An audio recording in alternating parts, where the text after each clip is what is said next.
I used to work in marketing, and I found that whenever a buyer was confused, as in they didn't fully understand the product, especially when that product was extremely expensive, one of the biggest purchase decisions of their life, they almost never went ahead and bought it. For example, if you were looking at two different properties, one of them was really confusing, you didn't understand it, it was strata titled, it had different kinds of weird ownership clauses on it, would you be likely to make an offer when the property next door had none of that? Same price next door, and you understood it. It's a very simple property. You wouldn't.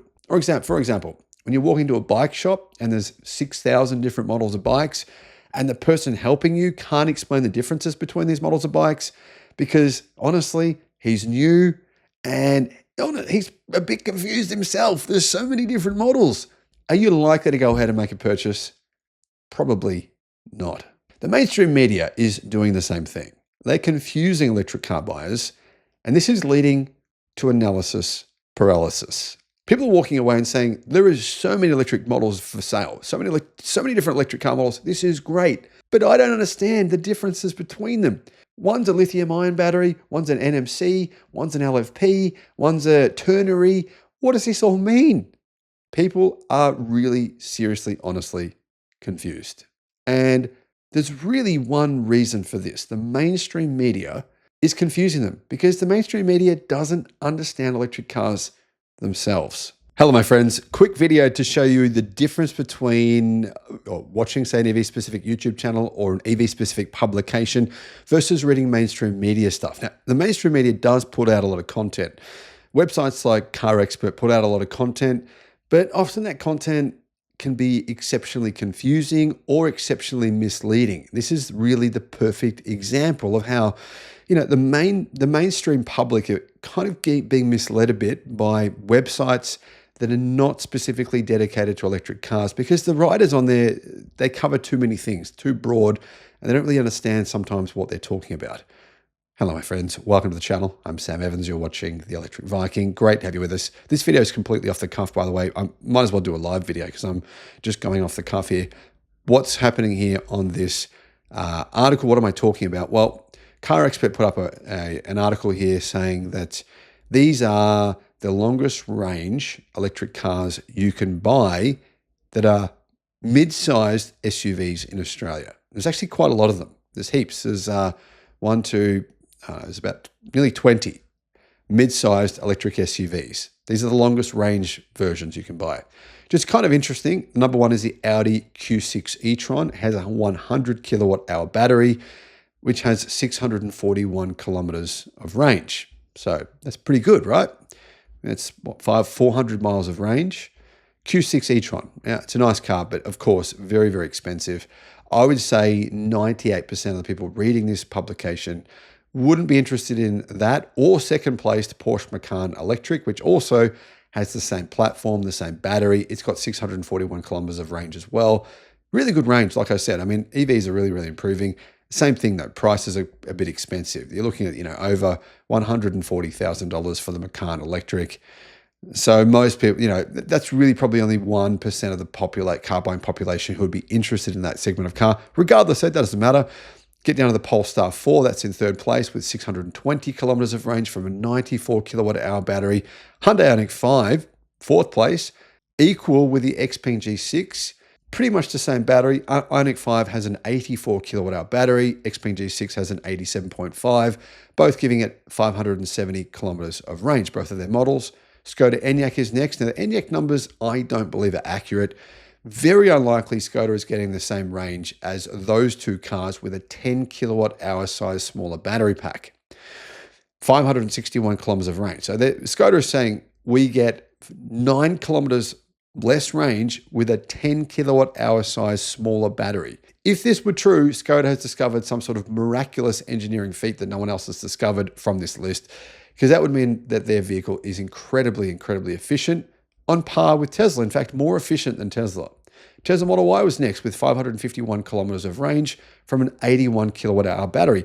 Now, when you want to compare these cars, you're probably thinking to yourself, well, why is the range different? So you look over into the category that says what battery chemistry they are. They've listed the chemistries, and this is where things get really confusing. Now, this is the kind of article, they're probably going to get hundreds of thousands of clicks on this. People think, oh, what are they? What are these models?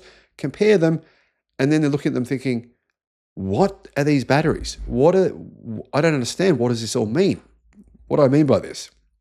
Well, apparently the Q6 e-tron and the Porsche Macan Electric, according to Car Expert, have a lithium-ion battery. What does that mean exactly? Well, just a lithium battery, right? It's not a sodium battery. I'm guessing that's what they're trying to say.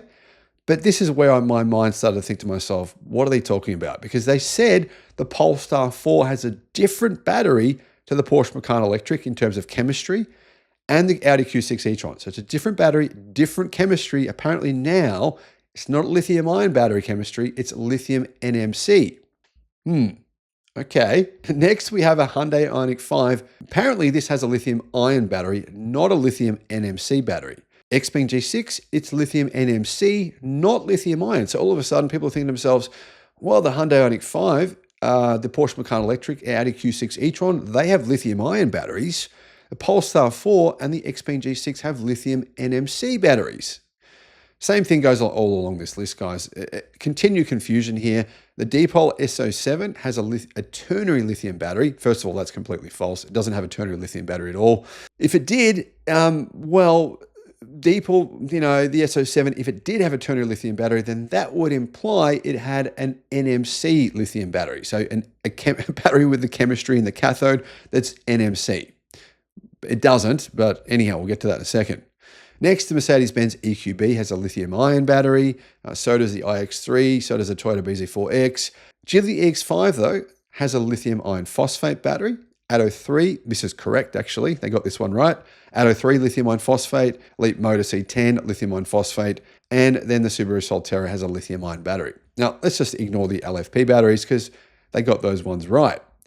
Lithium-ion battery. What's a lithium-ion battery? That's just a general term for batteries. It means absolutely nothing. So don't get confused. In the EV industry, nobody calls a battery a lithium-ion battery. No one, as in absolutely no manufacturer says that their battery is a lithium-ion battery. That is simply not a term used in the EV industry ever at all. It might be in the future. It's possible. When we have sodium batteries, people might say, well, that's a lithium-ion battery. That's a sodium battery. That could happen, but it hasn't happened yet, ever. So what does that mean? Well, really in the industry, there's two different types of battery chemistries right now. Mainstream types, lithium iron phosphate and lithium batteries with an NMC cathode. So you're basically looking at NMC batteries versus lithium iron phosphate. Those are the two types of batteries that make up about 98% of the entire global battery market. So in this list, obviously, as you can see, there's multiple different types of batteries.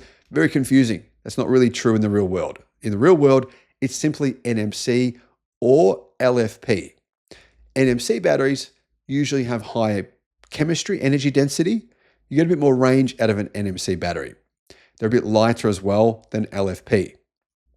So what's the trade-off? Well, NMC batteries are a little bit more expensive than LFP.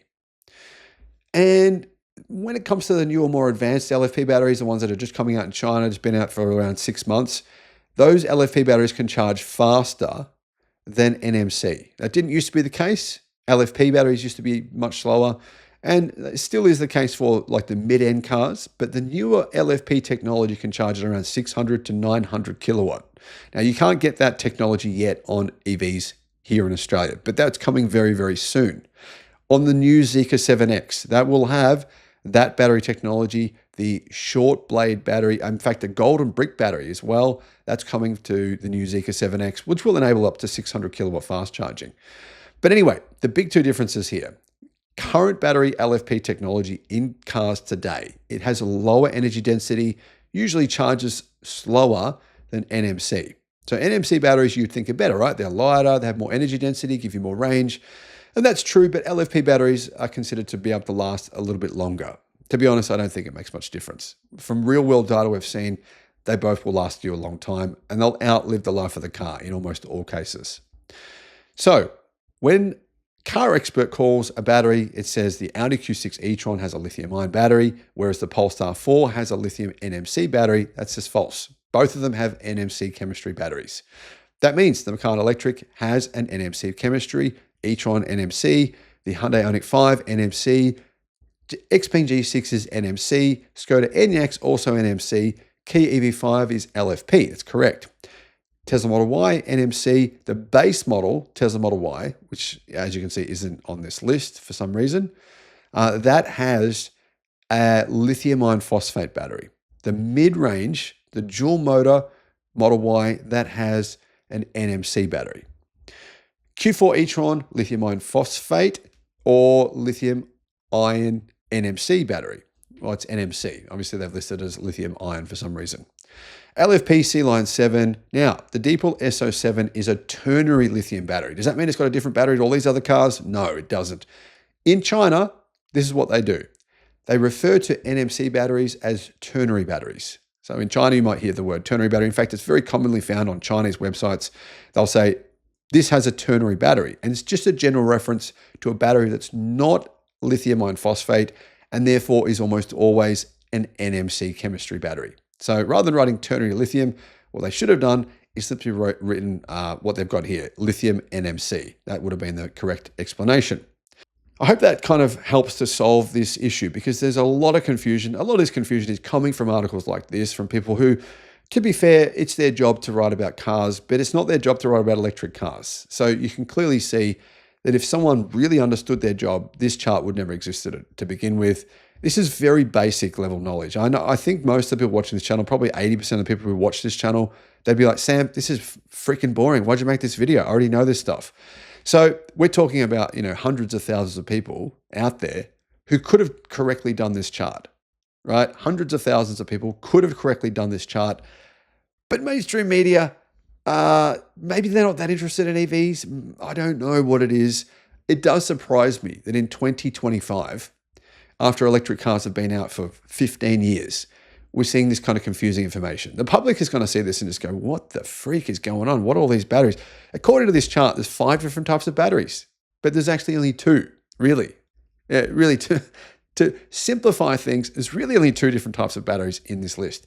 That's going to change. It's going to get more confusing in the future. There's going to be sodium-ion batteries. There's going to be obviously solid-state batteries, semi-solid-state batteries. But the point of this channel here, and often what I try to do in videos, is simplify stuff for people. Really help them to simplify something, break it down, make it easy to understand. What are your thoughts? Let me know in the comments.